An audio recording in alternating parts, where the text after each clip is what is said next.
그리고 이 또 오해가 있는데 오늘 이제 보고의 마지막이니까 사실 말이 없으면 잘한 겁니다. 제가 이제 문제가 있으면 지적하는 건데 제가 주변 제 아내도 그러고 자꾸 잘한 걸 칭찬을 자꾸 해야지 맨 뭐 문제 있는 거라고 자꾸 지적을 하면 그게 되냐고 저한테 자꾸 야단치는데 잘한 거 칭찬을 하니까 너무 많아가지고 그러는 거니까 그거는 이해를 좀 해주시기 바랍니다.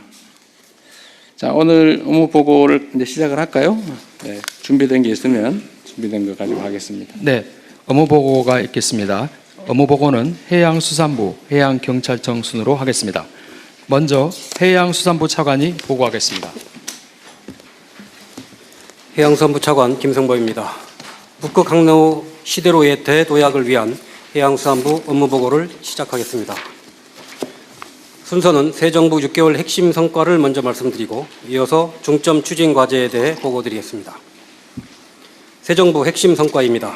해양수산부는 국민주권정부 출범 후 국정과제를 속도감 있게 추진하기 위해 노력해 왔습니다. 먼저 해양수도권 조성 기반을 마련하였습니다. 해양수산부 부산 이전을 완료하였고 범부처 북극항로 추진본부를 출범하였습니다. 해운기업 2개사도 부산 이전 계획을 발표했습니다. 둘째, 해운항만 경쟁력을 제고하였습니다.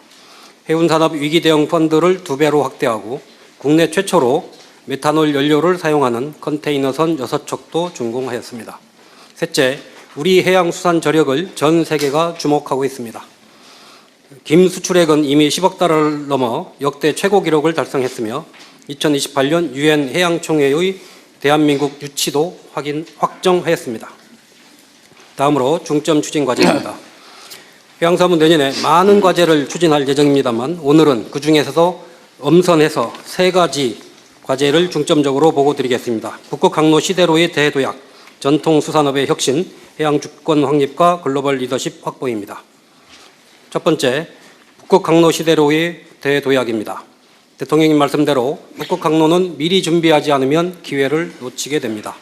기후변화로 인해 7월부터 10월은 일반 선박만으로도 북극항로 운항이 가능하고 그 앞뒤로 2개월은 쇄빙선을 이용하여 운항이 가능합니다. 겨울철은 안전상 이유로 현재는 운항이 제한적이지만 운항 가능 기간은 점차 확대될 것으로 전망됩니다. 다만 러시아 수역을 통과하는 북극항로를 이용하기 위해서는 러시아에 대한 국제 제재를 고려해야 합니다. 주요국 동향입니다. 중국의 하이제 해운은 세계 최초로 컨테이너 항로를 개설하였고 뉴뉴시핑도 올해에만 22번 북극 항로를 운항하였습니다. 러시아는 지난 2022년 37조 원 규모의 북극 항로 개발 계획을 승인한 바 있습니다. 이에 해양수산부는 내년부터 북극 항로 상업 운항을 본격적으로 준비하겠습니다. 국지 운항 경험과 정보를 축적하기 위해 내년 하반기에 3,000TEU급 컨테이너선으로 부산에서 로테르담까지 시범 운항을 추진하겠습니다. 아울러 대러 제재 시나리오별 대응 전략도 마련하겠습니다. 대러 제재가 해소가 되면 러시아를 경유하는 북독 항로를 통해 컨테이너와 LNG, 원자재 수송을 확대하겠습니다. 대러 제재가 유지될 경우에는 캐나다로 향하는 북서 항로 시범 운항도 검토하겠습니다. 또한 북극 항로 거점 조성을 위해 금일 오전에 국무회에서 보고드린 바와 같이 부산항 3.0 전략을 차질 없이 추진하겠습니다. 다음, 행정, 사법, 금융, 기업 인프라도 집적화하겠습니다. 해양수산 공공기관, 해사법원, 동남권투자공사, 해운기업을 적극 유치하여 시너지를 창출하겠습니다. 또한 해양수도권을 육성하기 위한 방안을 조속히 마련하고 조선, 기자재 등 관련 산업과 연계 발전시키겠습니다. 트라이포트 등 교통물류망도 확충하겠습니다. 이를 통해 5극 3특 중 1극인 동남권을 수도권에 필적할 해양수도권으로 발전시켜 나가겠습니다. 해양수산부가 동남권 발전을 책임진다는 각오로 최선을 다해서 업무를 추진하겠습니다. 또한 오늘 출범한 북극항로 추진본부를 통해서 동남권 투자공사에서 투자할 투자 대상을 발굴하는 데도 전력을 다하겠습니다. 두 번째로 전통수산업을 혁신하겠습니다. 기후변화로 인해 전면적인 혁신 없이는 수산업의 지속 가능성을 담보하기 어렵습니다. 그렇기 때문에 기후변화에도 안정적으로 수산물을 공급할 수 있도록 어업 생산 구조를 대폭 개편하겠습니다. 우선 수산자원에 비해 과도한 어선 세력을 집중 감축하겠습니다. 예컨대 근해 어선의 약 40%를 5년간 시한을 정해서 감축하는 방안을 검토하겠습니다. 남은 어선은 대형화, 현대화를 유도하여 어업 생산성을 높여나가고 은퇴하는 어업인들에게는 대체 일자리 지원 등 소득 안전망도 확충하겠습니다. 현장과 소통을 해보면 어업구조 개선 필요성에는 모두 공감합니다. 다만 구체적인 방식으로 들어가면 다양한 의견이 제기될 수 있는 쉽지 않은 과제입니다. 하지만 지금 이 구조를 바꾸지 않고 연례적인 사업을 반복을 하면 우리의 어선어업은 경쟁력을 잃을 것이고 안정적인 수산물 공급에도 차질이 우려가 됩니다. 쉽지 않은 길이겠지만 어업 구조를 혁신하겠습니다. 다음, 양식업은 스마트화, 규모화를 통해 성장 산업으로 전환시키겠습니다. 먼 바다와 동해에서도 신규 양식 적지를 발굴하고 스마트 양식 선도지구도 지정하겠습니다. 수산식품 수출 확대에도 박차를 가하겠습니다. 금년도 11월 기준 K푸드 수출액 중 수산식품은 약 24%를 점유하고 30억 달러를 달성했습니다. 그중에서 가장 대표적인 성공 사례가 김입니다. 국산 김은 세계 교역량의 72%를 차지합니다. 올해 연말까지 11억 달러 이상을 수출할 것으로 전망됩니다. 이와 같은 성공은 스낵김과 같은 현지 맞춤형 상품 개발과 함께 한류 마케팅이 합쳐졌기에 가능했습니다. 정부도 김 수요 급증에 맞춰 지난해와 올해 양식장을 3,000헥타르 이상 추가 개발해서 김 생산량을 늘렸습니다. 앞으로도 김 수급 안정과 수출 확대를 위해 최선을 다하겠습니다. 김 이외에도 참치, 굴과 같은 수출 유망 품목의 경쟁력을 높여 나가겠습니다. 이를 통해 2030년까지 수산식품 수출액 40억 달러, 김 수출액 15억 달러 이상을 달성하겠습니다. 마지막으로 해양 주권을 확립하고 글로벌 해양 리더십을 확보하겠습니다. 중국의 불법 조업을 근절하기 위해 퇴거에서 납포로 대응 방식을 전환하고 벌금 한도를 3억 원에서 10억 원으로 상향하겠습니다. 제5차 독도 이용 기본계획을 수립을 하고 무인 도서 관리를 위해 2027년까지 실태조사를 완료하겠습니다. 유엔 해양총회의 성공적인 개최를 위해 내년 초에 특별법을 제정을 하고 범부처 준비기획단을 출범시키겠습니다. 대통령님의 많은 관심을 부탁을 드립니다. 특히 같은 해 개최되는 G20 정상회의와의 시너지를 고려하여 유엔 해양총회는 남미, 아프리카 등 글로벌 사우스까지 확장된 정상외교의 장으로 준비해 나가겠습니다. 해양수산부 부산시대, 새로운 바다의 미래를 열어갈 수 있도록 저를 비롯한 4,100명의 우리 해양수산부 직원들은 혼신의 노력을 다하겠다는 말씀을 드리겠습니다. 이상으로 보고를 마치겠습니다. 감사합니다. 다음은 해양경찰청 차장이 보고하겠습니다.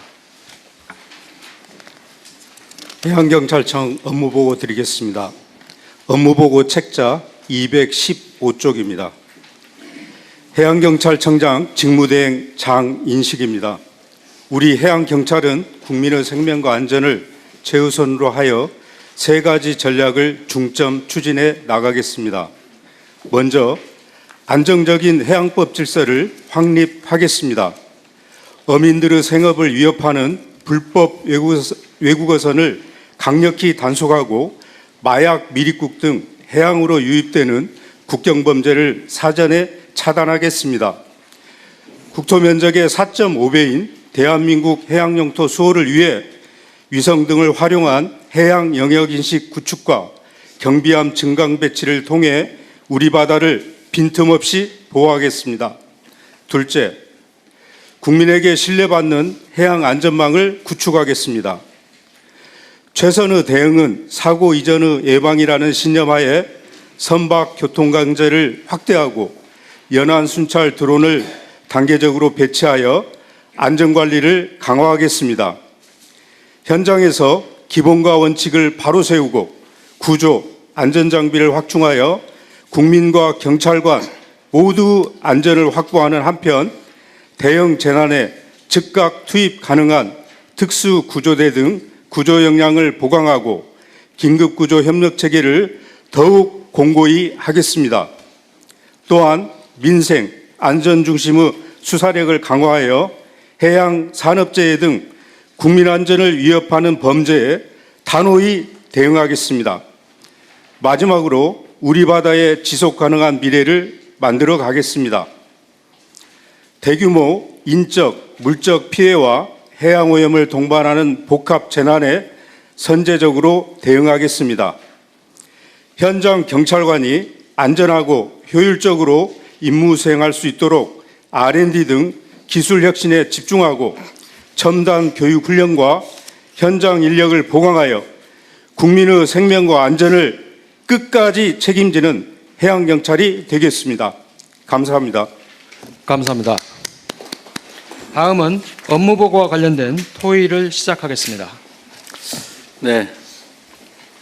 이 경찰청에 그 연간으로 따지면 이유 사유를 불문하고 일종의 순환 사고, 해난 사고, 해난 사고로 죽는 사람이 몇 명쯤 될까요? 그 연안 사고에 금년도에 103명이 사망을 했고요. 그다음에 이제 그 선박에서 그러니까 해상에서 사고 난 것이 65명 정도 되거든요. 그래서 이걸 합하게 되면 한 170명에서 180명 정도 됩니다. 지금 연간 추세로는 늘어가는 중이에요. 줄어가는 감소하는 추세에 있습니다. 감소하고 있어요. 예. 그 바다에 빠져서 익사 사고가 제일 많겠죠? 예, 그렇습니다. 아무래도. 선박 내에서 무슨 사고 예. 이런 거나 아까 60몇 건? 그러니까 선박 사고는 이제 어민들이 이렇게 사고가 나는데요. 어민들은 이제 구명조끼도 이렇게 착용하는데 다만 이제 연안에는 관광객들이 대부분입니다. 이분들은 이제 갯바위라든지 낚시하다 죽는 사람. 예, 그런 분들이 사망률이 좀 높은 편입니다. 그 낚시객들 사망자는 연간 얼마쯤 될까요? 그러니까 그게 바다에 배 위에서 하든지 아니면 갯바위 낚시하든지 가리지 말고. 그 저희가 낚시 선박이 연 한 4,000척 정도 네. 등록이 되어 있거든요. 근데 사망으로 이야기하면 낚시어선의 사망은 제 기억으로 16명으로 알고 있는데 그렇게 많지 않군요. 오히려 예. 그러면 저기 갯바위 낚시 이런 게 더 위험한 거예요? 갯바위 낚시하고 합하게 되면 합쳐서? 한 80명 정도 될 것 같습니다. 갯바위 낚시가 훨씬 더 많이 죽는다는 얘기예요? 선상 낚시보다? 예, 갯바위하고 이제 갯바위 낚시가 많이 사망한다고 봐야 됩니다. 갯바위 낚시도 맨날 사고 나던 데서 사고가 나지요. 예, 주로 그렇습니다. 그걸 예방하려면 어떻게 해야 될까요? 저희가 현장을 더 자주 순찰해야 되고요. 다만 이제 위험 지역은 저희가 출입 금지 구역을 지정해 놓습니다. 요게 이제 44개소가 되어 있는데요. 요 44개소에 대해서는 저희가 출입을 통제를 하고 있습니다. 어쨌든 줄어든다니까 다행이죠.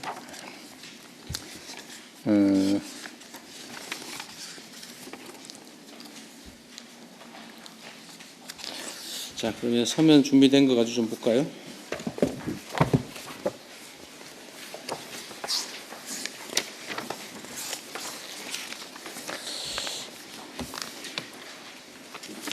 현재로서는 해수부의 가장 중요한 과제가 북극 항로 개척이죠. 아까 보니까 그 여름 석 달 그리고 조금 쇠빙선을 대동하고 다녀야 되는 게 전후로 한 달 정도.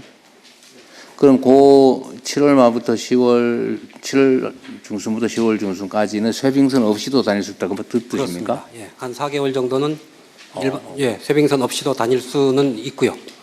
예, 아마 러시아에서 제도적으로 쇠빙선을 붙이라고 하는 경우는 있는 것 같습니다. 없이도 다닐 수 있는 상황이다. 예, 물리적으로는 혹시 모르니까 쇠빙선이 필요하긴 하겠죠. 인도선 같은 개념으로. 예, 선도하는 네네. 의미로 예, 필요합니다. 이게 지금 유럽까지 가는 거리나 비용이나 시간이 약 3분의 1이 줄어들어서 3분의 2 정도밖에 안 든다 그런 얘기죠. 그렇습니다. 그럼 여름철에 쇠빙선 없이 갈 수 있는 기간에는 만약 유럽으로 가는 화물이라면 물론 중간에 기착하고 지나갈 수도 있지만 만적하고 유럽으로 바로 간다라고 하면 사실 저기 남쪽으로 돌아갈 이유가 전혀 없는 거죠. 예, 이론적으로 그렇습니다. 지금의 제한 요소는 항로가 잘 개발이 안 돼 있고 좀 잘 모르고 예, 수심도 좀 얕은 데도 있고요. 그리고 또 확인도 좀 불확실하고 항로가 정확하게 개척이 안 돼 있다. 그런 문제. 더 중요한 거는 지금 이제 국제 정세 러시아의 도움 없이 그러니까 러시아 영해를 지나지 않고 갈 수도 있잖아요.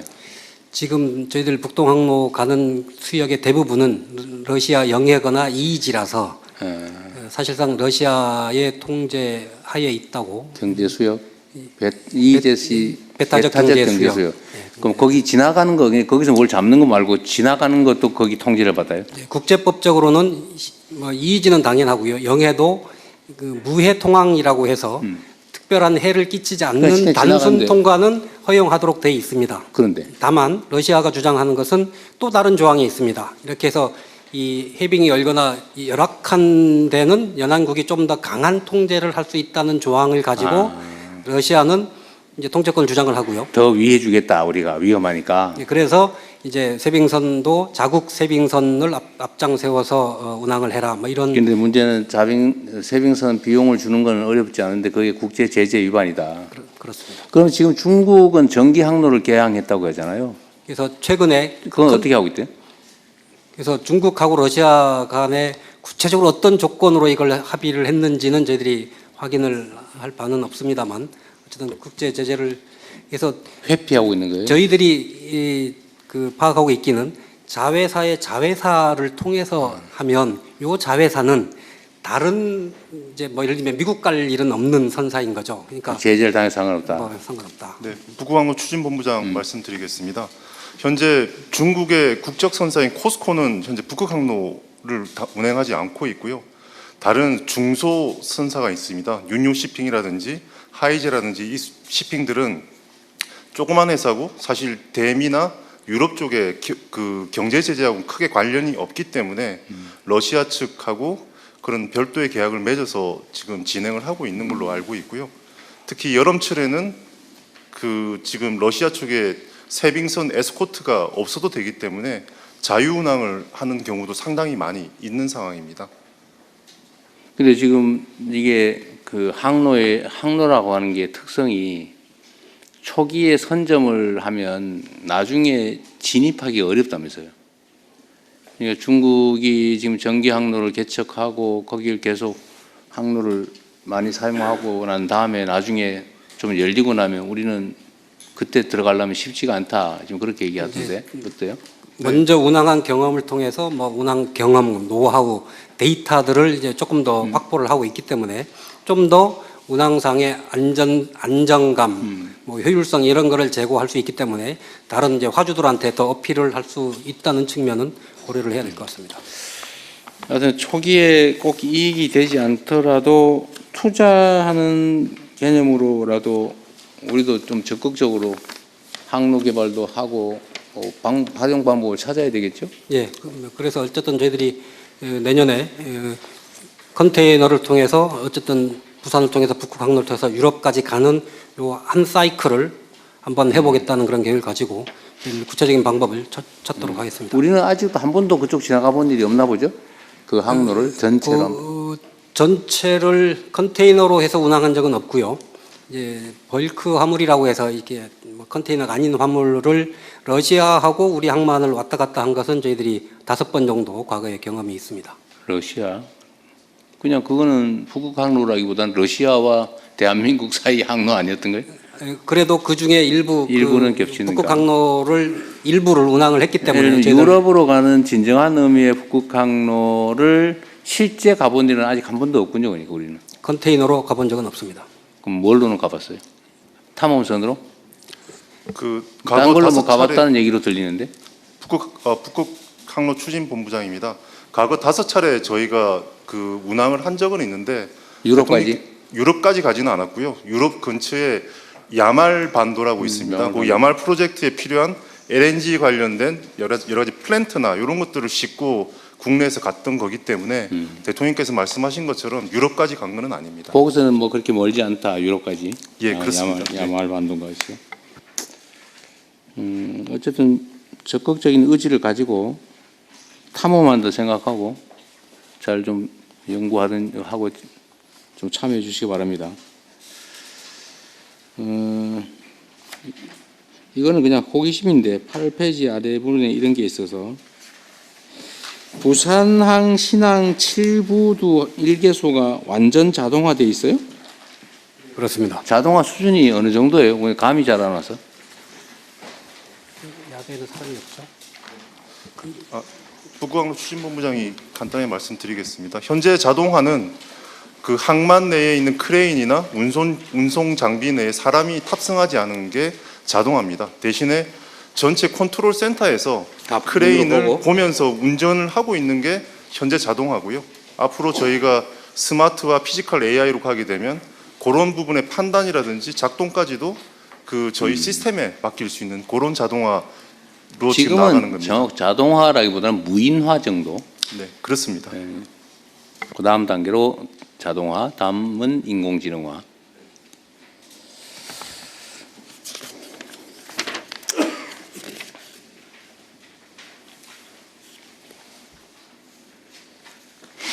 아까 그 얘기 중에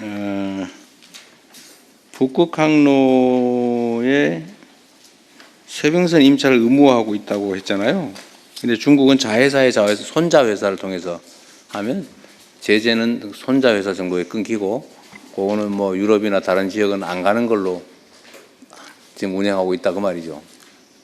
지금 그 현재 러시아 쪽에서 의무화하고 있다는 것은 어떤 의미냐면 현재 러시아에서 그 운항 허가를 내주는 기관이 로사톰이라는 그 러시아 원자력 관련된 공기업입니다. 국영기업인데 거기서 정권을 가지고 있고 운항 허가를 내주면서 원칙적으로는 세빙선을 부채야 되지만 여름에 그 유빙이 없거나 안전한 항로일 때는 세빙선을 면제해 준다는 식으로 해서 허가를 내주고 있습니다.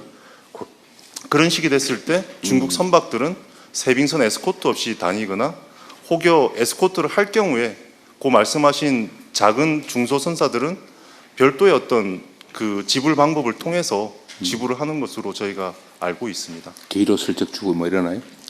모르게. 아무래도 위안화 결제라든지 다른 방식으로 하고 있는 것 같은데 그것까지는 저희가 파악은 지금 현재로서는 그렇게 쉽지는 않습니다.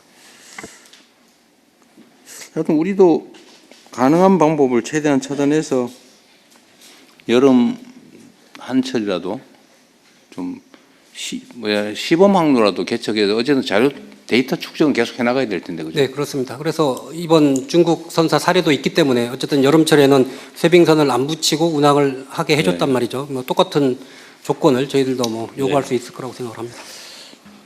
러시아와 외교 관계도 중요하겠네요. 지금 그 북극 항로 중에 소위 북동 항로, 그러니까 유럽으로 가는 왼쪽이 북동 항로. 거기 말고 소위 북서 항로라고 하는 게 이제 오른쪽으로 캐나다 쪽으로 가는. 알래스카를 지나서 캐나다 쪽으로 가는 거죠. 연안을 통해서 가는 그쪽은 별로 사업성이 떨어지나 보죠? 바다 여건이 더 어렵습니다. 북동 항로보다. 수요도 그리 많지 않고. 뭐 그러니까 당연히 아직은 이제 그쪽도 그렇게 전체를 운항을 해본 네. 사례가 없습니다.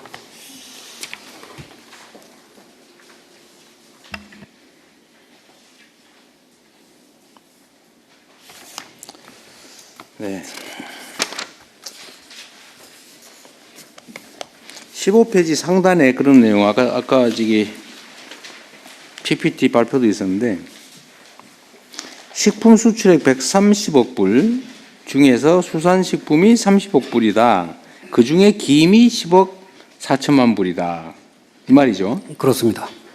그런데 30년, 앞으로 5년 후 수산식품 수출을 40억 불로 목표를 잡았다. 그 중에 김은 15억 불, 그러니까 한 45% 이렇게 늘려 잡았다. 이런 거죠. 네. 너희가 너무 소심하게 잡은 목표 아니에요? 안 그래도 대통령님 그 말씀 하실 것 같아가지고요. 저희들 테스트 해본 거예요? 아닙니다. 직원들하고 토론을 많이 했습니다. 근데 직원들이 제가 한 17억 불, 8억 불은 그래도 말씀드려야지 안 되겠냐는데 제발 차관님 그러시면 안 됩니다라고. 왜냐하면 이거를 너무 수출을 많이 해버리면 그렇죠. 국내 수급도 뭐 국내 또 김 가격 문제도 있고 또 뭐 여러 가지 또 부작용들이 있다. 그래서 저희들이 전략을 그래서 원물을 여기서 너무 많이 수출용으로 해버리면 네. 국내에 문제가 있으니 그럴 수 있는데. 고부가 가치로 빨리 전환을 해서 그걸 통해서 금액을 늘리자. 그러면 17억 불까지 가능할 걸로 저는 보고 있습니다. 지금 그 김 양식장이 엄청나게 빠른 속도로 늘어나고 있잖아요. 저희들 아까 보고 드린 대로 작년에 2,700헥타르, 금년에 626헥타르, 3,300헥타르를 늘렸습니다. 그래서 김양식 시설이 경기만까지 올라왔던데 지금 서해안 상당히 많이 올라와요. 북상했더라고요. 근데 이게 전 세계에서 이 김을 생산하는 나라가 그렇게 많지가 않죠. 한중일이 대부분입니다. 일본도 해요. 한국, 일본, 중국. 일본은 근데 우리나라 김 제일 많이 수입하는 나라 아닌가요? 저희들 미국으로 제일 많이 수출하고요. 미국이 제일 많아요? 일본으로도 많이 수출합니다. 우리 수산실장이 조금 더 보완 설명 올리겠습니다. 예, 수산정책실장입니다.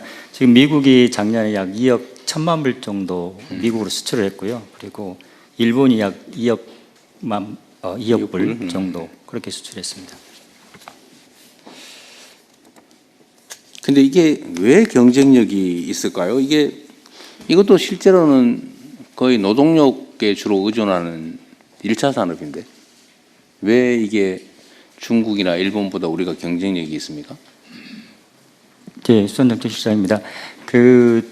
우리나라 김이 갑자기 이제 해외 수출이 많이 된 이유 중에 하나가 우리 K-팝 문화인 물론 것 그러긴 같습니다. 하죠. 특히 캐대원 같은 경우에 김밥이라든가 이런 데 영향을 많이 미쳤다고 보고요.